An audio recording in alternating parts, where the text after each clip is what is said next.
Paano kung sabihin ko sa iyo na sa makapangyarihang taon ng Fire Horse, ang kayamanan ay hindi basta-basta ibinibigay? Hindi lahat aangat. Hindi lahat ng zodiac ay mananalo. Ayon sa sinaunang karunungan ng Tsino, may isang bihirang pagkakahanay, isang banggaan ng apoy, kapalaran, at tadhana, kung saan tatlong Chinese zodiac lamang ang nakaposisyon upang tumanggap ng hindi mapipigilang pagpapalang pinansyal. Para sa mga piling zodiac na ito, iba ang daloy ng pera. Ang mga oportunidad ay kusang lumilitaw sa tamang sandali. Ang mga paghihirap ay unti-unting nawawala, at ang mga pintuang dating sarado ay biglang bumubukas nang hindi inaasahan. Simple lang ang tanong.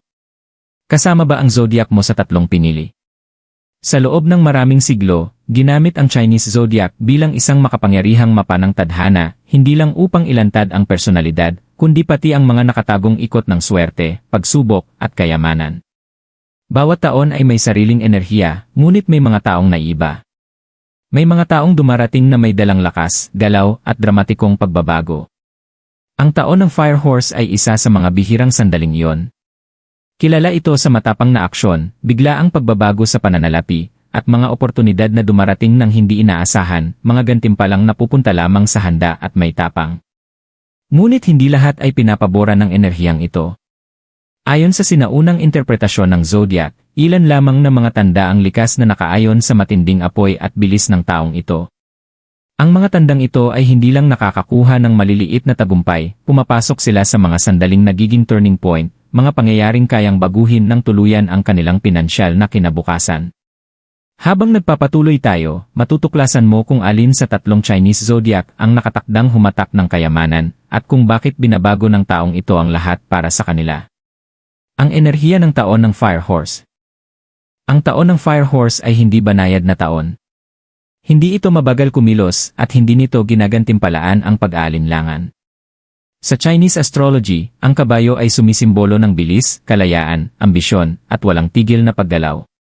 Kapag pinagsama ito sa elementong apoy, lalo pang tumitindi ang enerhiya, matapang, walang takot, at halos hindi mapipigilan. Pinapalakas ng apoy ang pagnanasa. Ginising nito ang uhaw sa tagumpay, kayamanan, at pagkilala. Sa panahon ng taon ng Fire Horse, itinutulak ng universo ang mga tao palabas ng kanilang comfort zone at hinaharap sila sa mga desisyong pinansyal na kayang baguhin ang buong buhay. Ang ilan ay mabibigatan sa pressure na ito, ngunit ang iba naman ay makakaramdam ng lakas, parang biglang nagising ang kanilang tunay na potensyal. Taglay ng taong ito ang panginginig ng panganib at gantimpala. Ang pera ay dumadaloy patungo sa aksyon, tapang, at tamang tiyempo. Ang mga nakaayon sa ganitong enerhiya ay madalas makaranas ng biglaang pag-angat, hindi inaasahang oportunidad sa negosyo, pagtalon sa karera, kumikitang koneksyon, o mga gantimpalang matagal nang hinihintay na sa wakas ay dumarating.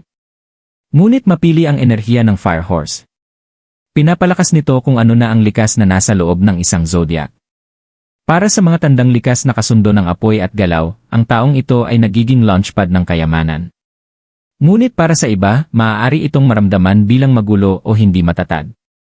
Iyan ang dahilan kung bakit itinuturo ng sinaunang karunungang Tsino na hindi lahat ng zodiac ay itinadhana na habulin ang pera sa panahong ito. Iilan lamang ang likas na kayang sakyan ang apoy sa halip na masunog nito. At ang ilang iyon ang tahimik na umaabante habang ang iba ay hirap makasabay. Ito ang pundasyon kung bakit, sa makapangyarihang taong ito, tatlong Chinese zodiac lamang ang direktang nasa landas ng hindi pangkaraniwang kapalarang pinansyal. Bakit tatlo lang ang Chinese zodiac na pipiliin? Sa bawat makapangyarihang taon, may isang batas ang universo na ayaw tanggapin ng marami, hindi lahat ay itinadhana na manalo ng sabay-sabay. Ang kayamanan ay gumagalaw ayon sa mga pattern. Ang swerte ay dumadaloy sa mga siklo. At sa taon ng Fire Horse, ang daloy na ito ay nagiging lubhang mapili. Ipinapaliwanag ng sinaunang Chinese astrology na kapag ang enerhiya ng apoy ay nasa rurok, hindi ito pantay-pantay na kumakalat. Sa halip, ito ay nagkokonsentra. Hinahanap nito ang mga zodiac na ang likas na pagkatao ay sanay na sa galaw, panganib, tibay, at ambisyon. Ang mga tandang ito ay hindi lumalaban sa apoy, pinapakain nila ito. Habang ang ibang zodiac ay nag-aalinlangan, sobra ang pag-isip, o naghihintay ng kasiguraduhan, ang tatlong ito ay sumusulong kahit hindi malinaw ang daan.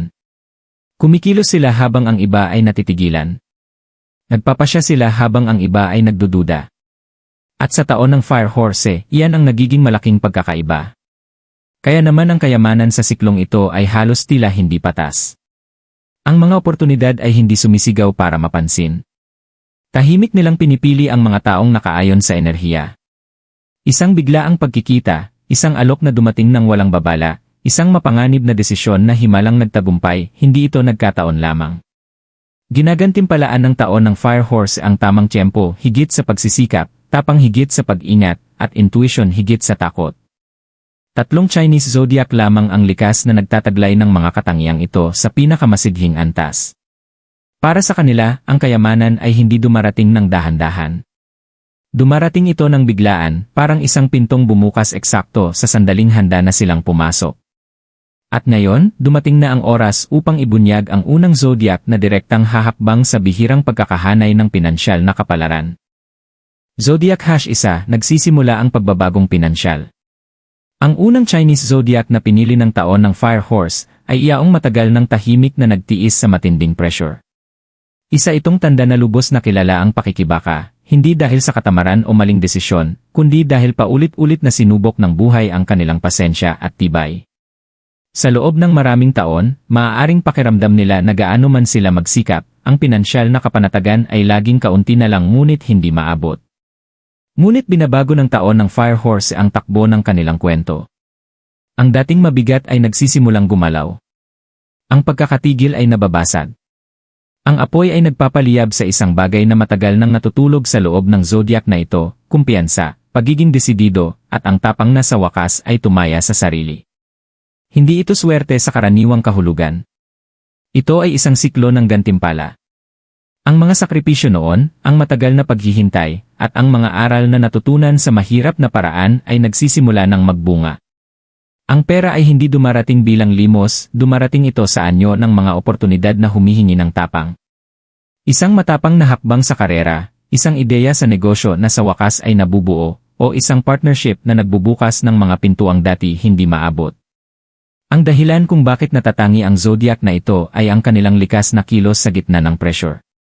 Habang ang iba ay nagpapanik sa mabilis na enerhiya, sila ay lalong nagiging malinaw ang focus. Nakakakita sila ng mga pattern kung saan ang iba ay nakakakita lamang ng kaguluhan. Sa taon ng Fire Horse, tumitigil na sila sa pagdududa sa kanilang tiyempo at nagsisimula ng magtiwala rito.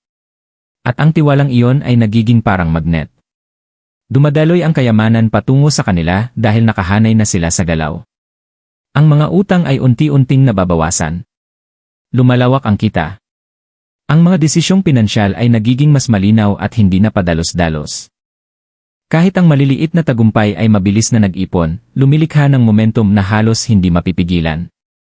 Ngunit ang pinakamakapangyarihang pagbabago ay panloob. Hindi na tinitingnan ng zodiac na ito ang pera bilang isang bagay na kailangang habulin ng walang katapusan. Sa halip, sila na ang kumokontrol dito. Napapalitan ng kumpiyansa ang takot. Napapalitan ng estratehiya ang survival mode.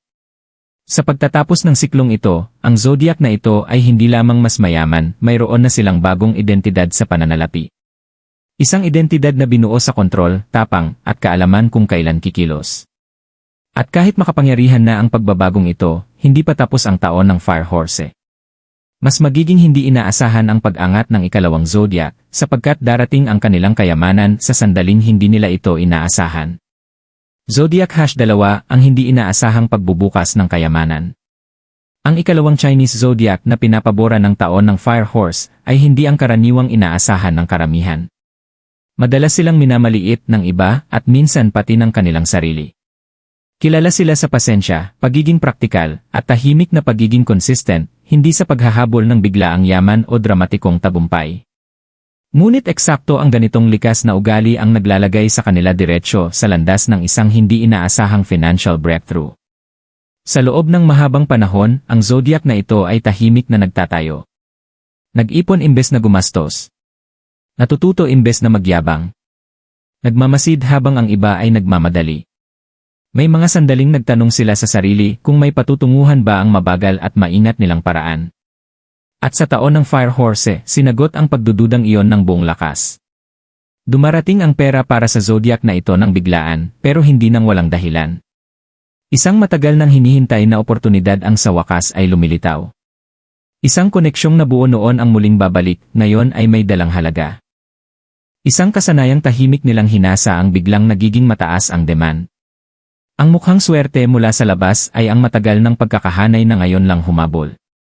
Pinapaboran ng taong ito ang kakayahan nilang makaramdam ng tamang sandali. Habang ang iba ay padalos-dalos sa ilalim ng enerhiya ng apoy, ang zodiac na ito ay eksaktong alam kung kailan kikilos. Alam nila kung kailan magsasabi ng, at mas mahalaga, kailan lalayo. Ang kakayahang iyon ang nagpoprotekta sa kanila laban sa pagkalugi at gumagabay sa kayamanan patungo sa katatagan. Kasing lakas ng pagbabagong pinansyal ang pagbabagong emosyonal. Unti-unting nawawala ang takot sa pera. Gumagaan ang bigat ng isip.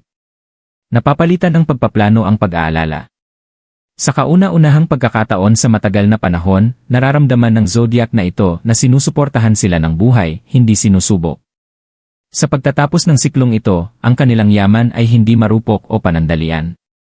Ito ay ramdam na pinaghirapan, maayos ang estruktura at pangmatagalan. Ibinibigay ng taon ng Fire Horse hindi lamang ang pera, kundi ang kumpiyansa na kaya nilang palagin at pangalagaan ito. At gayunpaman, may isang huling zodiac na ang pag-angat ay magiging pinakakapanapanabik sa lahat, sapagkat hindi nila hinahabol ang kayamanan. Hinahanap sila ng kayamanan habang sila'y tahimik na naghihintay. Zodiac #3, ang tahimik na pag-angat patungo sa malawak na kayamanan. Ang ikatlo at huling Chinese zodiac na pinili ng taon ng Fire Horse ang pinaka-hindi nauunawaan sa lahat. Hindi ito tandang mahilig mag-anunsyo ng mga plano o humingi ng pansin. Tahimik silang kumikilos, madalas nasa likod ng eksena, bitbit ang mga ambisyong kaunti lamang ang nakapapansin. Para sa panlabas na mundo, maaaring tila walang nangyayari sa kanilang buhay, ngunit sa loob-loob, lahat ay unti-unting nagkakahugis. Ang zodiac na ito ay dalubhasa sa pasensya. Nauunawaan nila ang tiyempo sa paraang hindi kayang ituro. Habang ang iba ay naghahabol ng mabilis na panalo, sila ay marunong maghintay. Habang ang iba ay nauubos sa pressure, sila ay nag-ipon ng lakas. Sa loob ng maraming taon, ang pagpipigil na ito ay maaaring nagmukhang pagkaantala o maging kabiguan. Ngunit ibinubunyag ng taon ng Fire Horse ang katotohanan, ang katahimikang ito ay paghahanda. Kapag dumating ang kayamanan para sa zodiac na ito, hindi ito maingay. Dumarating ito ng eksakto. Isang pinag-isipang investment ang sa wakas ay nagbubunga. Isang pangmatagalang plano ang tuluyang pumapasok sa tamang pwesto. Isang posisyon ng otoridad o pagmamayari ang tahimik na nagiging kanila. Walang kaguluhan, walang pagsusugal, kontroladong paglawak lamang. Iba ang paraan ng paggalaw ng enerhiya ng Fire Horse para sa tandang ito. Sa halip na itulak silang magmadali, nililinis nito ang mga hadlang. Ang mga taong dati nagdududa ay kusang lumulusot palayo. Nawawala ang pagtutol. Ang dating nangangailangan ng matinding pagsisikap ay nagsisimula ng dumaloy ng natural. Hindi ito pasabog na yaman, ito ay yaman na may kapangyarihan. Nagiging malalim at matibay ang pinansyal na seguridad. Ang kita ay lumalago ng tuloy-tuloy ngunit makapangyarihan. Ang zodiac na ito ay nakakamit hindi lamang pera, kundi impluwensya, ang kakayahang magpasya, magdirekta, at humubog ng mga resulta. Humihinto na silang mag-react sa buhay at nagsisimula ng magtakda ng sarili nilang mga tuntunin. Sa pagtatapos ng siklong ito, ang kanilang pag-angat ay hindi na maikakaila. Biglang mapapansin ng iba ang kanilang tagumpay at magtatanong kung kailan ito nangyari. Ngunit alam ng zodiac na ito ang katotohanan, hindi ito biglaan. Ito ay perpektong naitakda sa tamang oras. At gaano man kalakas ang tatlong kwentong ito, may mahalagang mensahe pa rin para sa mga zodiac na hindi nabanggit sapagkat ang taon ng Fire Horse ay may karunungan para sa lahat. Paano kung wala ang zodiac mo sa listahan? Kung ang Chinese zodiac mo ay hindi nabanggit sa tatlo, hindi ito mensahe ng pagkatalo o pag-iwan. Sa Chinese astrology, mas mahalaga ang tiyempo kaysa paghahambing. Hindi lahat ng siklo ay nilikha para sa mabilis na paglawak ng kayamanan, at hindi lahat ng taon ay idinisenyo upang gantimpalaan ang nakikitang tagumpay. May mga taong nakalaan para sa paghahanda, pagkatuto, at panloob na pagkakahanay, at kasing halaga rin ng mga ito ang anumang pag-angat. Taglay ng taon ng Fire Horse ang matinding enerhiya. Para sa ilang zodiac, itinutulak ng enerhiyang ito ang pag-unlad sa pamamagitan ng yaman. Para naman sa iba, tahimik itong kumikilos sa ilalim ng ibabaw, nililinis ang mga lumang gawi, maling layunin, o mga pattern sa pera na hindi na nagsisilbi sa kanila. Ang ganitong uri ng pagbabago ay hindi maingay, ngunit kinakailangan. Kung wala ito, ang mga darating na kasaganaan ay hindi magiging matatag. Kung ang taong ito ay pakiramdam mo'y mas mabagal o mas puno ng pag-aalinlangan, maaaring inihahatid ka sa ibang direksyon, hindi pinipigilan. Maaaring tinuturuan ka ng pasensya, disiplina, o mas malinaw na pag-unawa tungkol sa pera. Maaaring iniaalis ka sa mga landas na magdadala sana ng pagkaubos o pagsisisi. Tandaan, sa karunungang Tsino, ang kayamanan ay hindi lamang pera, ito ay balanse, seguridad, at pangmatagalang pagkakasundo. Darating ang panahon mo, at kapag dumating iyon, handa kang hawakan ang anumang biyayang darating ng walang takot. Ipinapaalala ng taon ng Fire Horse na lahat ay may siklo ng pag-angat. Ang ilan ay umaangat ng maingay. Ang iba naman ay umaangat ng mas huli, ngunit mas matatag. At ngayon, panahon na upang pagsamahin ang mensaheng ito sa isang huling paalala. Ang tadhana ay laging pumapabor sa mga marunong umunawa ng tamang tiyempo. Huling mensahe at paanyaya sa aksyon. Ang taon ng Fire Horse ay hindi lamang isa pang kabanata sa ikot ng zodiac, ito ay isang turning point. Isang taon na naghihiwalay sa paghihintay at pagkilos, takot at tapang, paghahanda at gantimpala. Para sa tatlong Chinese zodiac na ibinunyag, binubuksan ng taong ito ang mga pintuan ng kayamanang dati tila hindi maabot. Ngunit higit pa sa pera, may mas makapangyarihan itong iniaalok, pagkakahanay. Pinakamadaling dumadaloy ang kayamanan kapag nagtatagpo ang aksyon at tamang tiyempo. Kapag ang pasensya ay sumasalubong sa oportunidad. Kapag ang isang tao ay handa nang pumasok sa pinaghahandaan niya mula pa noon. Hindi lumilikha ng mga panalo ang taon ng Fire Horse, ibinubunyag nito kung sino talaga ang handa. Kung kabilang ang zodiac mo sa tatlong pinili, ito ang paalala na magtiwala sa iyong instinct, kumilos ng may kumpiyansa, at kilalanin ang mga oportunidad sa sandaling lumitaw ang mga ito. At kung hindi naman nabanggit ang iyong tanda, tandaan ito, patuloy pa ring nabubuo ang iyong paglalakbay, at ang mga ginagawa mo ngayon ay humuhubog sa isang hinaharap na tatagal. Hindi nagmamadali ang tadhana. Dumadating ito eksakto sa tamang oras. Kung tumimo sa iyo ang mensaheng ito, mag-like sa video, ibahagi ang iyong Chinese zodiac sa comments, at mag-subscribe para sa mas marami pang malalim na kaalaman tungkol sa kayamanan, tadhana, at sinaunang karunungan.